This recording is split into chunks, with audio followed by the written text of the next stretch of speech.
Artinya kita melihat sesungguhnya proses pemulihan ekonomi di Indonesia masih berlangsung on track ya. Namun demikian memang adanya inflasi yang sedikit naik di bulan Februari dibandingkan Januari, kita melihat memang masih ada transmisi dari supply chain disruption di global ke Indonesia.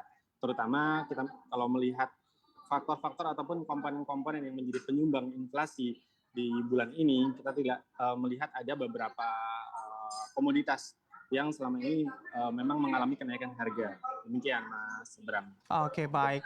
Masih on track begitu ya menurut pengamatan dari Anda terkait kondisi inflasi negara kita. Tapi Anda kita amati juga di bulan depan atau di bulan Maret, di bulan ini begitu ya, di Maret 2023 ini nampaknya juga terdapat momentum yaitu momentum Ramadan dan juga Idul Fitri yang biasanya bahan pokok naik sehingga juga berdampak pada kondisi ataupun peningkatan angka inflasi kita. Anda melihatnya nantinya ataupun kenaikannya akan di angka berapa menurut proyeksi dari Anda Pak Kavi?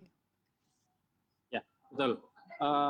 Memang selama ini kita melihat historical data, momen Ramadan selalu menjadi salah satu katalis kenaikan inflasi. Dan memang kalau kita menyebutnya expected inflation, karena akan terjadi kenaikan konsumsi terutama untuk bahan-bahan yang menjadi bahan baku kue dan bahan baku makanan-makanan yang akan disajikan di waktu Lebaran. Selain kenaikan harga bahan pangan, biasanya juga didorong oleh kenaikan harga tiket maupun mobilitas masyarakat yang melakukan mudik ya, perjalanan mudik. Nah, selama 2 tahun terakhir kita melihat adanya sedikit pergeseran setelah masyarakat tidak bisa melakukan mudik karena adanya COVID, kemudian diperbolehkan mudik, ini menjadi pendorong inflasi di tahun 2022 yang lalu. Adapun di tahun 2023 ini kami melihat bahwasannya meskipun nanti ada kemungkinan untuk inflasi kembali meningkat, namun tidak akan setinggi dibandingkan tahun sebelumnya. Kenapa? Karena beberapa faktor, terutama terkait dengan harga bahan baku, ini produsen-produsen sudah mengantisipasi sejak akhir tahun lalu. Karena untuk kebutuhan-kebutuhan Ramadan biasanya sudah disiapkan stoknya sejak 3 bulan sebelumnya. Artinya ketika Ramadan tahun ini jatuh di pertengahan bulan Maret, produsen-produsen sudah melakukan produksi untuk stok Ramadan itu di bulan Desember maupun November tahun lalu. Artinya harga bahan baku juga mengikuti harga tahun 2022.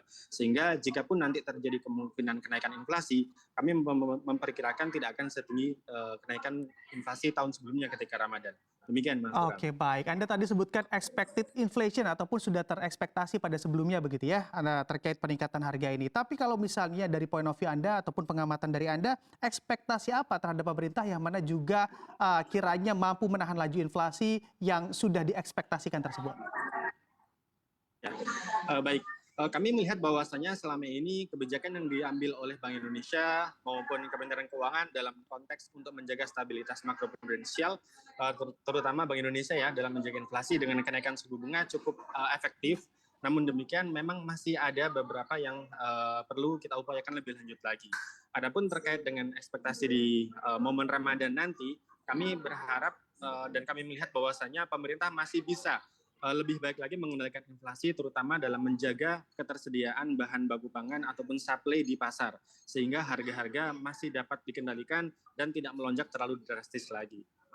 Oke, baik. Kita memahami momentum per momentum begitu ya Pak Kavi, yang mana juga tadi Anda sebutkan ada expected inflation, yang mana juga ada kenaikan harga bahan pokok, tapi Anda kita lihat momentum lainnya, yaitu di bulan Maret ada panen raya yang juga membuat pasokan beras diproyeksikan akan surplus. Seberapa kuat terkait surplusnya kondisi beras kita terhadap tingkat inflasi yang akan dikontribusikan di angka inflasi di bulan Maret 2023?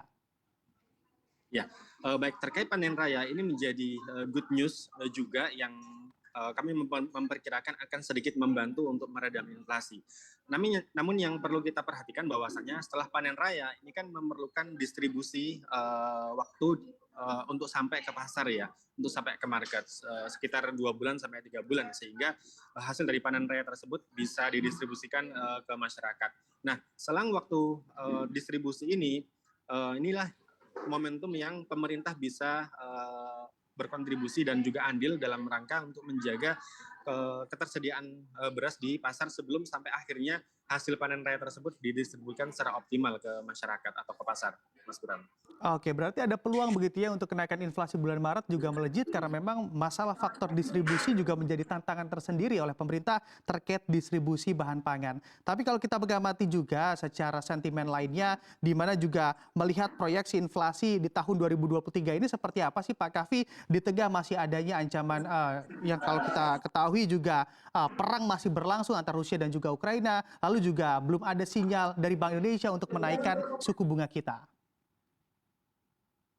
Baik, di tahun 2023 ini kami melihat memang ada pergerakan inflasi yang lebih baik dibandingkan tahun sebelumnya.